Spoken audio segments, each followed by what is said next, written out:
Sir मेरी full planning है कि मुझे 10 पॉइंटर निकालना है, पर सर इसके लिए प्लानिंग क्या होना चाहिए, किस तरह से कितना स्कोर होना चाहिए, कितना परसेंट होना चाहिए, ये कैसे होगा सर प्लीज़ बता दो भाई। तो मैं हूं ना, मैंने बोला हर तरीके से मैं आपको मोटिवेट करूंगा, हर तरीके से सभी चीज़ें बताऊंगा जिससे आपका बहुत ज़्यादा हेल्प होगा। और फिक्स बोल रहा हूँ भाई, ये 10 पॉइंटर निकालना ना, बस 10 ऐसा लगता है यार 100%, ऐसा कुछ भी नहीं है।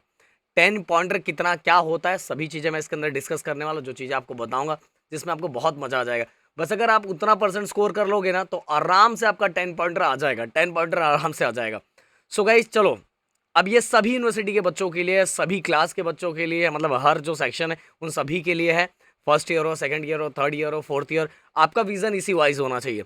अगर मान लो आपका स्कोर है कि आपको, आपका ड्रीम है कि आपका 10 पॉइंटर आना चाहिए, अगर आप फर्स्ट ईयर में हो तो आपका ड्रीम अभी से ही होना चाहिए, 10 पॉइंटर निकालना है। तो भाई आपका किस तरह से प्लानिंग होना चाहिए पता है? अगर मान लो जैसे एग्जांपल मैं ले रहा हूँ कि आपका 80 मार्क्स का रिटन पेपर होता है, मतलब जो फाइनल सेमेस्टर का एग्जाम होता है वो 80 मार्क्स का होता है। तो 80 मार्क्स में से आप 65 मार्क्स ला लो। ओके, 65 मार्क्स लेके आ जाओ।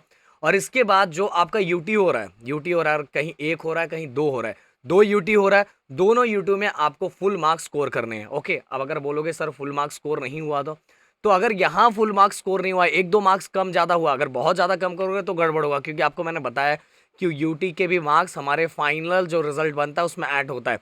तो आपका आपका फोकस ऐसा ही होना चाहिए कि यूटी में फुल मार्क्स स्कोर करे। और यूटी में फुल मार्क्स स्कोर करना बहुत बड़ा काम नहीं है, क्योंकि आप 10 पॉइंटर की प्लानिंग कर रहे हैं, और अगर आप इसकी भी प्लानिंग ना करोगे तो फिर क्या मतलब है भाई। तो आप यूटी में किस तरह से स्कोर करोगे? यूटी में जो क्वेश्चन टीचर करवा रही है वही करके जाओ, वही यूटी में आने वाला, क्योंकि टीचर खुद चाहती है कि उनके कॉलेज का 10 पॉइंटर आए, ये बता देना चाहता हूँ। तो यूटी में आप इस तरह स्कोर कर सकते हो। तो यूटी में अगर आपने जितने भी आपके यूटी एग्जाम हो रहे हैं, अगर दो हो रहे, ज़्यादातर दो ही होते हैं, अगर दो हो रहे हैं तो दोनों में आपने स्कोर किया और आउट ऑफ स्कोर कर लिया। टर्म वर्क्स में भी टीचर आपको, अगर अच्छा खासा आपका है, आप अच्छा स्कोर कर ले रहे हो, तो टर्म वर्क्स में भी आपको फुल मार्क्स मिलेंगे। अगर आपने वहाँ फुल मार्क्स निकाल लिया और यहाँ आपके 15 मार्क्स कम है, ओके 15 मार्क्स कम है, तो भाई आपके 10 पॉइंटर आराम से आ जाएगा। क्योंकि देखो 10 पॉइंटर निकालने के लिए 85% के ऊपर मार्क्स चाहिए रहता है। ओके, बहुत लोगों के दिमाग में बैठा होगा कि यार 10 पॉइंटर मतलब क्या है यार, तो मैंने अप्रॉक्स एक आइडिया दिया कि 85% के ऊपर आप ला दोगे तो 10 पॉइंटर का आपका जो आपका ड्रीम है ना वो फुलफिल हो जाएगा।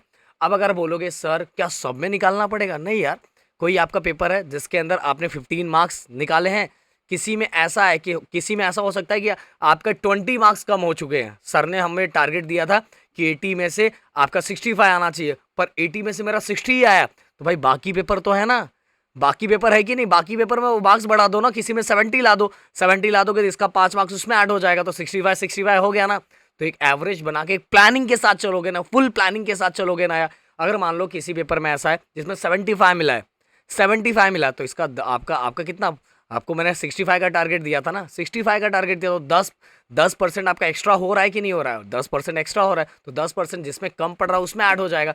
इस तरह से प्लानिंग करके चलोगे तो भाई आपको कोई भी रोक नहीं सकता। और प्लानिंग में क्या क्या ऐड करना है मैंने बोला, प्रीवियस ईयर क्वेश्चन उठाना स्टार्ट कर दो, कौन कौन से क्वेश्चन। और बहुत बहुत सारे बच्चे ये बोल रहे हैं sir previous year question paper, previous year question paper. भाई आपको जो मैंने बुक बोला है ना, जो बुक लेने के लिए बोला है, ऑलरेडी वीडियोस में बनाया, उसी में ऑलरेडी साइड में लिखा रहता है। आप जब सॉल्व करते हो तो साइड में लिखा रहता है ये क्वेश्चन आया हुआ है।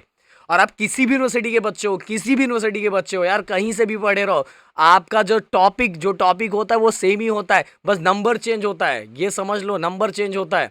आप देख लो, हो सकता है कोई बच्चे के जो दो जो टॉपिक होंगे वो फर्स्ट ईयर में होंगे, किसी के जो एक टॉपिक हो अलग, मतलब अलग सेमेस्टर में होगा, ऐसा ही होगा। अगर आपका टॉपिक सेम है तो नंबर बस अलग अलग रहेगा। या तो हो सकता है कि आपके टॉपिक में चार, आपके जो चैप्टर है उसमें 4 टॉपिक दिया हुआ है, दूसरे वाले में बस 3 ही टॉपिक दिया हुआ, बस यही फर्क होगा, बाकी कुछ भी फर्क नहीं है, बाकी इतना भी फर्क नहीं है, आप समझ लो। ओके, जो इंजीनियरिंग की हो उनसे बातें पूछो, आपको खुद बताएंगे। तो प्लानिंग करो, प्लानिंग करोगे तो सब चीज़ें क्लियरली हो जाएगी, समझ में आ जाएगा। पर प्लानिंग के साथ नहीं करोगे तो कुछ भी नहीं होगा। मैंने 10 पॉइंटर की प्लानिंग बताई है, अगर आप थोड़ा थोड़ा कम करोगे तो 9 पॉइंटर तो आप समझ सकते हो ना, आराम से स्कोर कर सकते हो, आराम से स्कोर सकते हो। तो भाई फटाक से बताना वीडियो कैसा लगा। वीडियो अच्छा लगा तो वीडियो को लाइक कर सकते हो, चैनल को सब्सक्राइब कर सकते हो, और अपना सपोर्ट एंड प्यार दिखा सकते हो, क्योंकि ऐसे बहुत सारी चीज़ें आएगी जिससे आपको बहुत ज़्यादा सपोर्ट होगा। Thank you so much guys and जय हिंद दोस्तों।